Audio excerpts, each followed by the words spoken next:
guys can speak loudly toward the phone when you're talking, that would be great. It's a little harder to hear you on the speakerphone. We're live right now. Excellent. Hi everybody, welcome to our Google Hangout with the Buck Institute for Education. I'm John Larmer, Editor-in-Chief at BIE, and our topic today is authenticity as one of our elements of gold standard project-based learning. You can read about our thoughts on authenticity on our blog at BIE.org and make comments there. And our Hangout will last about a half hour today, so we'll go until about 12:40 or so, Pacific time here in California. And you can find us archived. This Hangout is archived on the BIE website. You can watch it later or tell people to check it out later. And feel free to post questions on the Google Plus events page. We hope to get to them during the Hangout. If not, we can answer them after the Hangout on the Google events page. So I'm joined by two great guests today to talk about authenticity. Next to me is Alfred Solis, and back east in Providence, Sam, is Sam Seidel, and I'll let them both introduce themselves. Al? So I'm Alfred Solis. I'm Director of Innovation here at BIE. Formerly, I was a 9th grade math and physics teacher at High Tech High in San Diego. Hey everybody, this is Sam Seidel coming to you live from the basement of the U.S. Capitol. I apologize for the background noise, and hope this connection is okay with the audio coming through the phone. I am the Director of the Student Experience Lab at the Business Innovation Factory, the author of Hip Hop Genius, and a fan of the Buck Institute for Education. All right, thanks, Sam. I should add that Sam has been a keynote speaker at our PBL World conferences the last couple of years in Napa in June. So thanks for joining us, Sam. All right, so authenticity. So let's first talk about what authenticity means in the context of project-based learning, and what makes a project authentic. So, Sam, how about you take the first stab at that? What does authenticity mean in your point of view? Well, if I can give a little context, this has been a major theme of my keynotes at the various PBL World and other project-based learning conferences and gatherings where I've had the chance to talk. So I promise not to repeat my entire keynote from this past year's PBL World for the sake of those of you who were there or watched it online, but I am going to hit on some of the same themes because this is something that I've been thinking and working on a lot over the years, and my thinking has been sharpened by talking with many of the people in BIE's community and on the staff, and most recently a heated lunchtime conversation with John Mergenthaler, who really pushed me to think in deeper ways about some of the things I've been saying over the last few years. But it's been on my mind a lot. I guess the way that I've had an evolving list that started with one and has grown to 4 aspects of authenticity that I think can share. And so the first is around real world, and I think there's a level of young people doing work that is engaged in some way in the real world, by which I mean, I think we said in the video we did about this topic, making the walls of the school more permeable. So that often means going out, and I really encourage that for teachers and students at all age levels to get out into the world, assuming you're working in traditional school, get outside beyond that and have experiences together with students, together with teachers, and other folks in the community. But it doesn't have to be that, especially with technology. There's a lot of ways to be engaging with the real world, with people who are out working professionally in the field, people who are affected by an issue, citizens. So I think that that's a key element to make things authentic for students. Another element of authenticity is real work. A lot of that to me has to do with giving students access to the real tools and real professionals in a given trade or industry. So whether I'm teaching science or English or social studies or math, whatever subject I'm doing, how am I making sure that my students connect with real people in that field? I just helped a team that's starting a school in Boston put together their technology plan. The big push I kept giving them is, yes, we can think about learning management systems. We can think about online curriculum. But let's also think about making sure students are using the actual software that someone in their field will be using, whether that's word processing or spreadsheets or design or photo and video editing.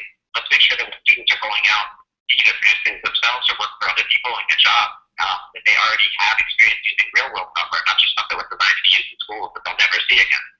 So that's the second, is that real work aspect. Third, and this is really important, my book is about hip-hop education and about educating young people who connect with hip-hop culture. keeping it real and authentic to young people themselves, to their identities, right? So especially for young people who don't feel like their culture, their identity, or that of their families or their communities is being reflected in a lot of the traditional history books or what they see in mainstream media, it's really important we create learning opportunities where that is reflected. If we don't do that, it's hard for students to engage, it's hard for them to take us seriously and to want to learn what we're teaching. Keeping it real and authentic to young people's identity, to their culture, and to that of the culture that they've grown up with and around. And then lastly, and this is in some ways connected with that, real issues. I think this has been on my mind at the time. I was in a taxi cab this morning hearing a news story on the radio about teachers here in Washington, D.C. trying to figure out what to say to their students about Ferguson and the murder of Michael Brown and the non-indictment of Darren Wilson. These issues are on students' minds. If we do not address them in a proactive way and create authentic learning experiences around them, they just serve as a distraction, or our work actually ends up, the busy work that we're doing often ends up serving as a distraction from the real work and the real questions that are on their mind. The more we can bring those things together, in other words, the schoolwork that we may be assigning, the real issues that are affecting young people that are in their lives, that are in their social media streams, that are on their minds, the better learning, the better engaged students are going to be, the more they're going to learn, the more impact they're going to have in the world.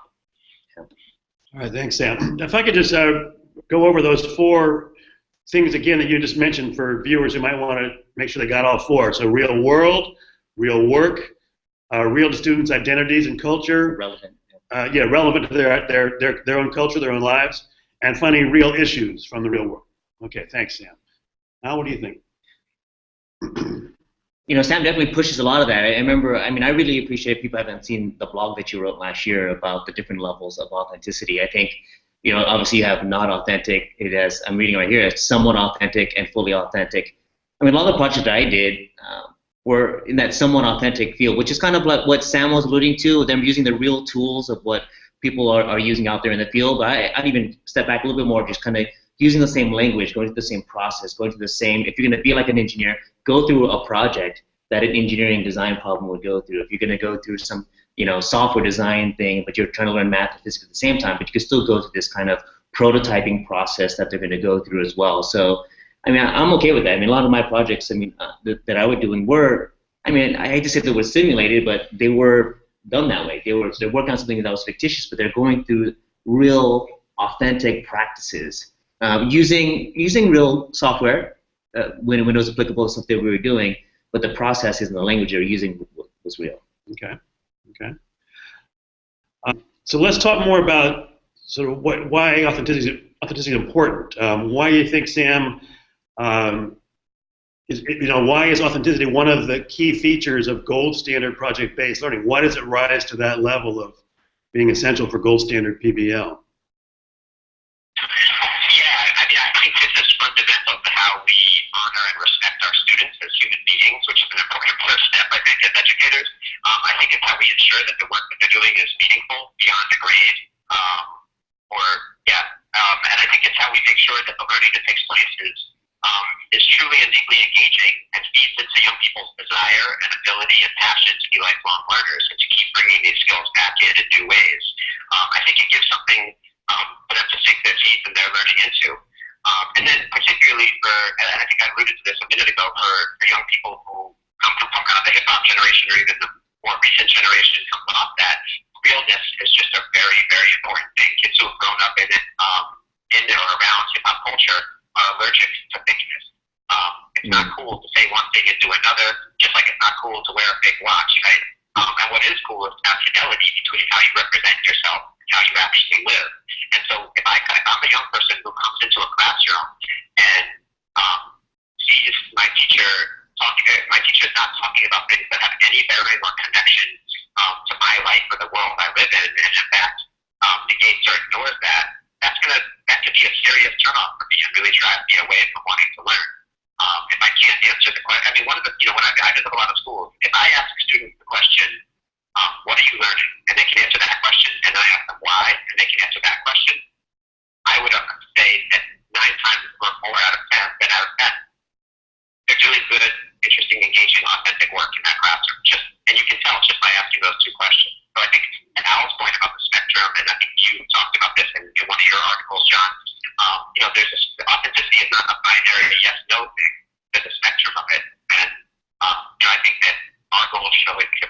ourselves along that spectrum. Every time we finished a project, to ask ourselves, how could that project have been even realer? How could we have made that more authentic for our students? And not just ask ourselves, we can ask them. And there's great projects. Like I show a video sometimes when I do presentations and workshops from my tech eye, the Wheel project. But it's a great project. We still are always able to have a super rich conversation about how it could have been more authentic. And I think what we're really talking about, to come back to your question, John, how that could have enhanced the project. How could we have enhanced the project by connecting it to student lives, their communities, the career areas that their work is, in the realm of, and issues that affect them and people around. Yeah, I brought it to you before that there's this company called Biz World. They have the students, the elementary students, learning the entrepreneurial cycle by going through a kind of fictitious business plan, and they have biz bucks, and they have they do have venture capitalists, but they kind of people are posing as that, and they go through the whole thing, selling these friendship bracelets through this project. Really well thought out. It's authentic in what they're doing, of putting together the marketing plan, all these kind of things, and then here's this thing, that they present the end of the bazaar. Like, what is your reaction to that? Well, it's like what you said before. They're following an authentic process. Then that's what a real entrepreneur would do.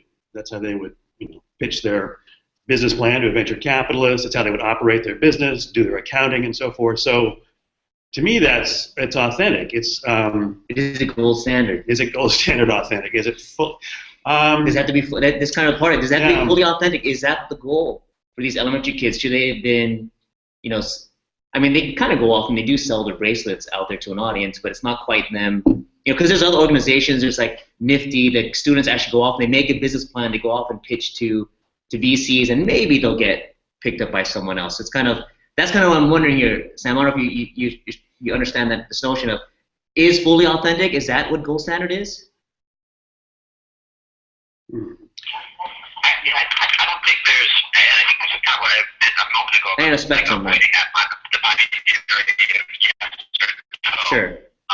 I don't know how you set that threshold, and it seems like it really depends on the circumstances, right? For some young people, one thing may be, and that exact same task 10 years later for a different group of young people may not be in the same way. I don't know if that makes sense, but I think that I don't think there's a static line you can draw.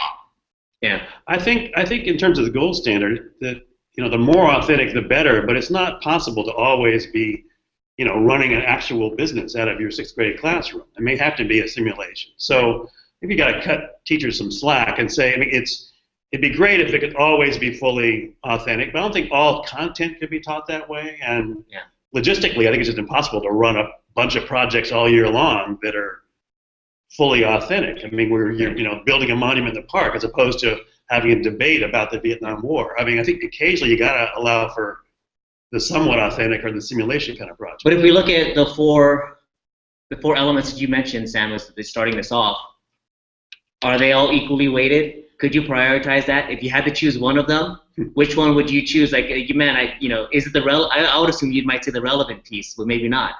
Is there one that's more important to you? Like if you chose one of those four, what would you choose if you had to choose one of them? Yeah, I think that's where teaching becomes an art, right? You're there with a particular group of young people, or not young people, depending what you teach, and you're having to make that assessment at all times. This is one of the reasons that I really encourage engaging students as designers of their own education. So you can ask them those questions, right? You can raise a variety of ways that we can get at learning a particular thing and see where the resonance is. And that may be for a blend of those reasons, but I can't put one at the top of the list. I know from my experience, I do feel that personal relevance, relevant to an individual's culture, to their experiences, to the issues in their lives, definitely, in my teaching experience, has been a key starting point from which everything else can emerge. But I wouldn't omit those other parts. And I think to your gold standard question, what is the point of gold standard? Is it to have something that people can be in all year with every project all of the time, or is it to have something that they're always striving towards and aspiring to? Mm-hmm. Mm-hmm. And does it kind of also move around depending on, does it fluctuate too? Does it change throughout the year as well? I want to ask, Sam, you mentioned, when I asked about, why is authenticity important, you spoke to how it engages students and makes school more meaningful for them. And that, I think, is the biggest reason. But does it also actually perhaps improve the learning itself? I mean, do students learn better when they're experiencing more authentic PBL? I mean, more deeply, or is the learning itself better? I guess I'm not sure how else to say that, as well as affecting more engaged. Yeah. I mean, I strongly believe that the answer to that question is yes, and I say that from my experience as a student. I say that from my experience as a teacher and seeing the experiences that my students go through, and I say that from asking people all the time to talk about their best learning experiences in or out of school, and time and time again, the things they talk about hit these marks. So I feel that I have a lot of evidence at this point, but I'm not a quantitative education scientist or ed psych person, so I haven't done that study that shows you that a test score goes up because of it. I believe it, and I see some of the schools that are most successful are schools that decide to ignore teaching to the test and give students authentic learning opportunities, and you see it reflected. But I just know it from my work, both as an educator, as a student, and observing and working with a lot of other educators. Yeah, well, I think there is some research showing that students retain what they learn longer and understand things more deeply when they're deeply engaged in authentic PBL. So the other thing I would add to that, John, that I talked about in my keynote this past year at PBL World is let's not forget how different it is from the teacher, right? Because as a teacher, if my students are doing authentic work and they're super engaged, it creates this upward spiral, like a cone effect, right? Then they want to do more, they engage more, they do more interesting work. I get more fired up as an educator. I think about ways to bring new elements in and feedback for them. I think I'm getting a mixed metaphor with this cone and the flame and everything, but you get the point. I mean, it has this upward motion where we're feeding off of each other's energy, and because the students are inspired and excited, it gets me as a teacher more engaged as well and excited about how I can bring in even more elements. So I also believe that we do ourselves a disservice to not think about how different an experience it is as a teacher to be doing authentic project-based learning with students versus more traditional route learning. Yeah. Doesn't also authenticity just play within different phases, right? Like if at the onset of the launch or the entry event, kind of the relevance piece that Sam's talking about, like if the teachers are there to kind of make that connect, with what the students are doing, whether or not they're pulling from the Ferguson piece or they have to learn about this subject, but they're not quite sure what it's about, but they can connect it to their lives just to start the project going, and then during the project itself, going through some process of revision, all that's still real in whatever I don't want to say profession, whatever that I think that they're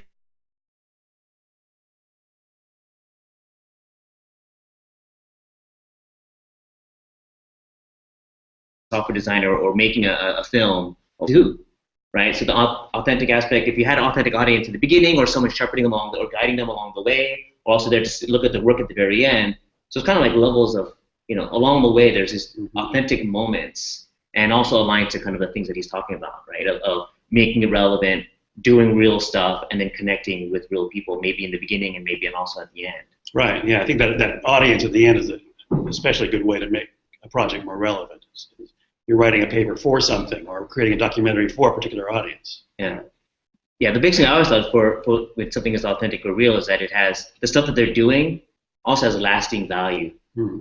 I think that I was always impressed. Either if it wasn't coming out their mind, if you hit it on the head, if either the students took it all home or it went to where it was supposed to go, like, either if they're building something, it went to a cause, or, I see some other teachers, where the work just didn't stay in the classroom anymore. It actually went out and it continued, and people were using it. It was very useful. I mean, I thought that was, to me, it was one of the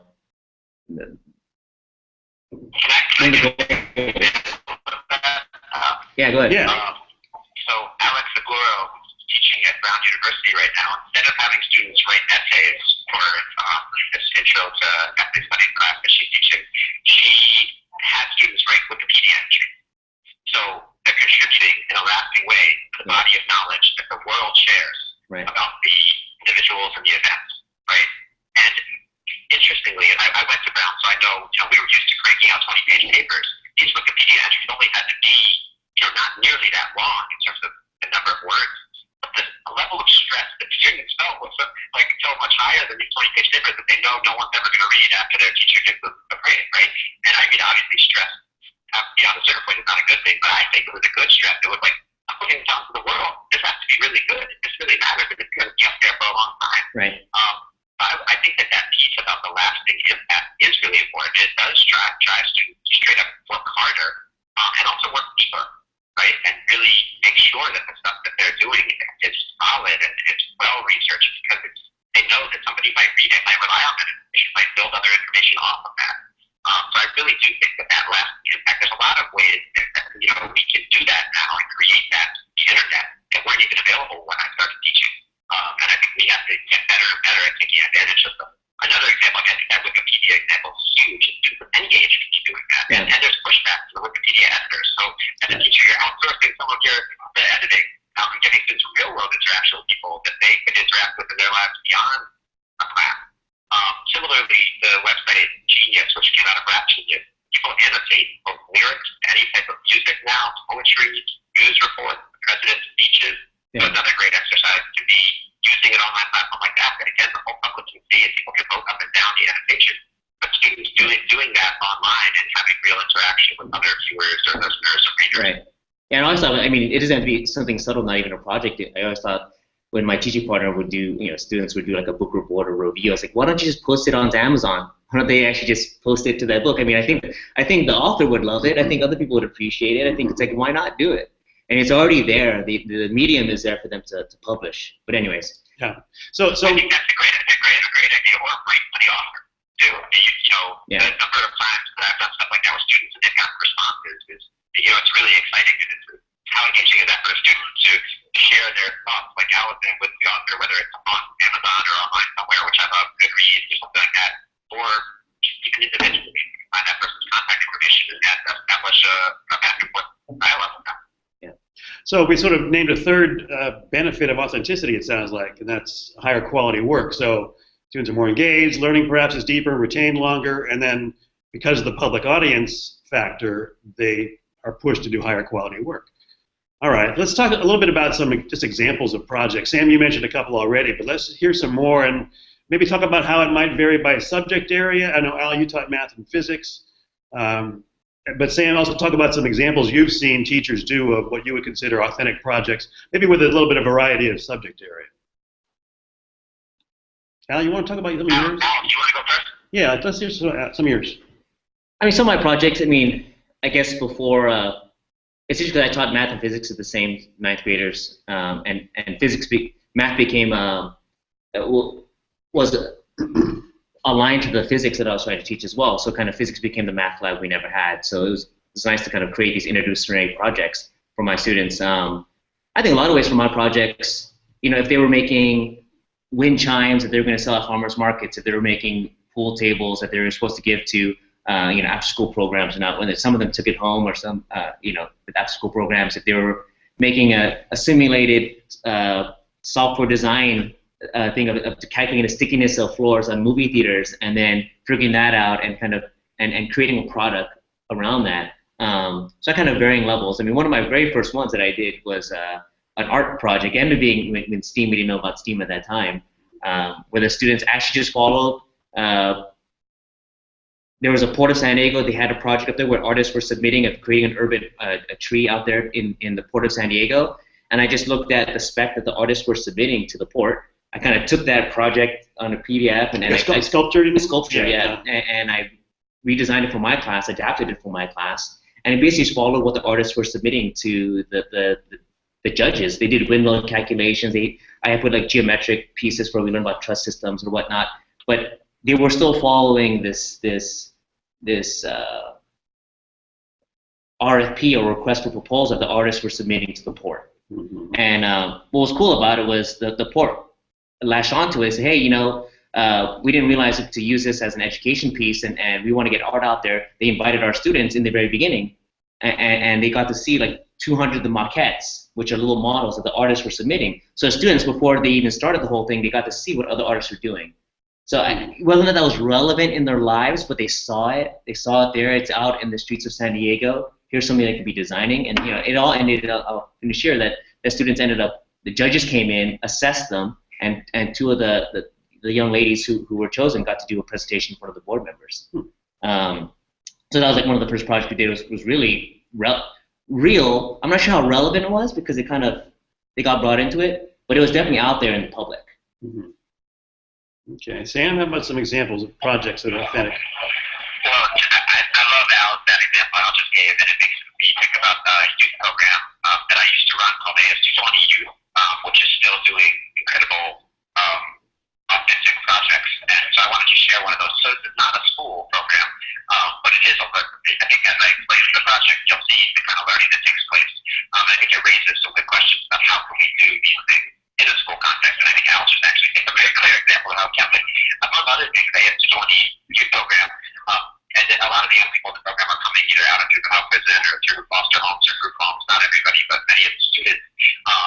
And one of the ways that they engage is in public art projects. Very similar to what Al described. Recently, there was the bus system in Providence, Rhode Island, was looking for new bus shelters and put out an RFP for artists to propose new shelters. So similarly, the young people responded and were able to come up with a way to put themselves, even though the young people really can't show their photos, they were able to do these collages that showed parts of themselves that are now publicly displayed huge on the side of the street, which has been awesome. It's in the real world. Their friends see it, their families see it. Another one connected to the buses. They did a whole bus inside and out covered with pictures and quotes from people who hang out by the public transit hub in downtown Kennedy Plaza. And this bus has been running all the different bus lines in Providence for the last couple of years now. But again, you think about the real world, the bus is on the street, people are on it every day sitting inside the art that they created. And it also reflects those real issues that the people that are spending time in Kennedy Plaza are dealing with living in the city.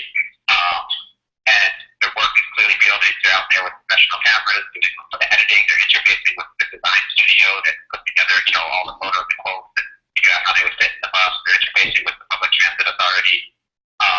And real to their lives, this is they pass through every day. These are buses they ride every day, and the issues that were brought up again are issues that affect them. So yeah, I think that's a beautiful example of a project that is authentic, and students really got to fit in the leadership role, key artists and creators, not independently. They have to be, the city has to approve it or whoever, the transit authority, but they were really there at the table in a real way. But I think the question that emerges is how do we do that in our schools? How do we do that more in our classrooms? And how do we make sure young people are getting those experiences outside of school? I don't think we should put all the burden for all of this on our in-school educators. How do we make sure that young people are having well-rounded in and out of school experiences that allow for this type of authentic learning? And Randy Scherer, who's one of the master teachers at High Tech High, a lot of his 11th grade students are putting together an anthology of work. It's called Ampersand. And I just visited their classroom, and I remember the driving question was,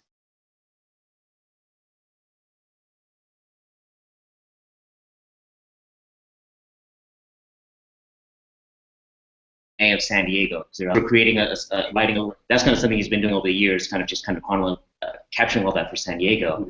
So that, just from a written piece, I know that from a science perspective, there's folks trying to figure out how to use citizen science. Someone wants you to answer a question about third grade level. Someone put a question on there. But then I would just say, I know people are trying to figure out how to use citizen science. Here's real data that they're getting, and what could students do with it, and trying to make that into projects. It could be from elementary level, middle school, or high school. What do you do with real data at that point? And I know Randy's team, they did Media Saves the Beach, is where the kids went out to the beach water, collected data about the levels of bacteria in the water, and they reported about it and educated the community about it. So it's something about that education, citizen science too. It's real. Yeah, I love that real data question, and the school I focus on in my book, the High School for Recording Arts in St. Paul, there was a project I talked about in the book where students were looking at attendance and lateness in the school, and looking at data and trying to understand patterns and then make changes. And this was for math credit. But and John, I think you make this point in the article you wrote several years ago about authenticity. For students, the school is part of the real world, right? So for them, this issue around lateness or absences is part of their real world. They need to have the attendance, they need to get their credit, they need to graduate, the school needs their attendance in order to continue to exist. So these are real issues. They're looking at the data and representing it in different ways and trying different interventions and measuring the impact and learning in that way. So that's an example of real but very local data down to a classroom that you are able to engage with and learn through. Right. Okay, we're sort of getting near the end of our typical time for our Hangouts, so I'll let Al and Sam have a final thought or a last word. Let me just wrap things up by inviting viewers to tell your friends about the Hangout and watch it on our archive at BIE.org. And please ask questions there if you want to post them. Also, there's a blog you can react to. My blog on authenticity is posted this week, or reposted, I should say. Also, John Mergendahl, our director's blog about gold standard project-based learning. We invite your comments there on the whole idea of the elements of gold standard PBL. So I'll let Al and then Sam have a last word, and then I'll tell you about next week's Hangout. I'll go first, Sam, and you do the last. And one thing we didn't touch on as much as that Sam mentioned, where making this authentic is kind of, you get a little nervous for the teacher because it's really you're also out there for the audience. It's kind of giving transparency of what you're doing, and I think that we're all in it together. Like the students are also doing real work, they're putting themselves out there. So are the teachers. They're trying to do these things and get out there as well and show what the students are doing. So I think anyone who's trying to figure it all out, it can just kudos to all them, and it's a lot to try to figure out. And there's a lot of things out there they can kind of pull from to not kind of reinvent the wheel. But it is scary and challenging for teachers. You're right, Al. Don't just close the classroom door and do your thing. You're actually engaging with the real world or your students' lives. That's a big difference for a lot of teachers who are used to just teaching material out of a book. Yeah, it's a big shift. It's a big shift. Yeah. All right, Sam, you got a last thought? Sure. I haven't really talked about my current work very much, so I'll just invite people to take a look. Businessinnovationfactory.com. Again, businessinnovationfactory.com. And then if you go to the Student Experience Lab, you can see all the projects that we're engaged in. Some really wild stuff, from creating prototypes of reality television shows to online platforms for teachers to learn design thinking. And that's totally free. That platform is up in beta form, and people can check it out. TD4Ed.com. So check that out. That's sort of a teacher form of project-based learning. The book that we've talked about a little bit that I wrote, which touches a lot on project-based learning and issues of authenticity and keeping it real, is called Hip Hop Genius. The website hiphopgenius.org. Speaking of hip hop and education, we have a weekly chat. We've been doing it for 4 years now, every Tuesday night, which is tonight, East Coast 9 p.m., West Coast U.S. 6 p.m. And obviously you can figure out the time elsewhere around the globe. But we have people all over the globe with time in every week on issues in education. We've done one about PBL and have had some really interesting and important conversations on there over the years. So check it out tonight or sometime. Hashtag HipHopEd. And lastly, I just want to thank BIE. I mean, I started my keynote at the first PBL World with a provocation. The organization saying that I thought there should be a 9 essential to project-based learning. I was calling it keeping it real. And I see this conversation about adding authenticity as part of the gold standard PBL as BIE listening, learning, growing, and continuing to evolve the definition, which is what I think keeps any organization, and this one in particular, vital. So I just want to give BIE a sincere shout out and props for that. I look forward to being part of the community continuing to define these things, ask these questions, figure out what the essential of gold standard PBL should be, and so on into the future. So thank you guys. All right. Thank you, Sam. Thanks for the compliment. Yeah, we do like to learn from our fellow travelers in the PBL world. I should mention BIE's PBLU.org website, which Al created, is loaded with some very authentic projects. You can download them for free. There are classes you can take through PBLU. Eventually, we'll be offering those. So check out PBLU.org for some really authentic projects. And next week, we're going to be talking about authenticity again with 3 teachers and consultants from our national faculty, Lisa Rockwell, Matt Baer, and Tim Kubik. We'll be talking about examples of projects, authentic projects they've done or seen done in their schools and classrooms. So I hope you join us for that next Tuesday, December 9th, same time. And thank you, Sam. Thank you, Al. Thanks, everybody. Bye-bye. Thank you, John. Bye. Bye-bye.